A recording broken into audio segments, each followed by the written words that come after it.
جنید بغدادی کہتے تھے کہ میں نے اخلاص ایک حجام سے سیکھا۔ ایک میرے استاد نے کہا کہ تمہارے بال بہت بڑھ گئے ہیں، اب کٹوا کے آنا، پیسے نہیں تو میں دے دیتا ہوں۔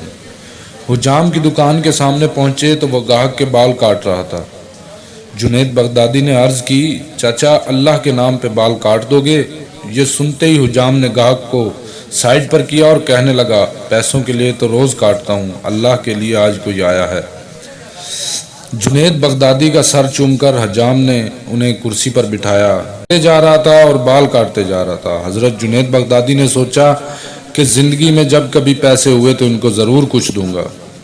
عرصہ گزر گیا، جنید بغدادی بڑے صوفی بن گئے۔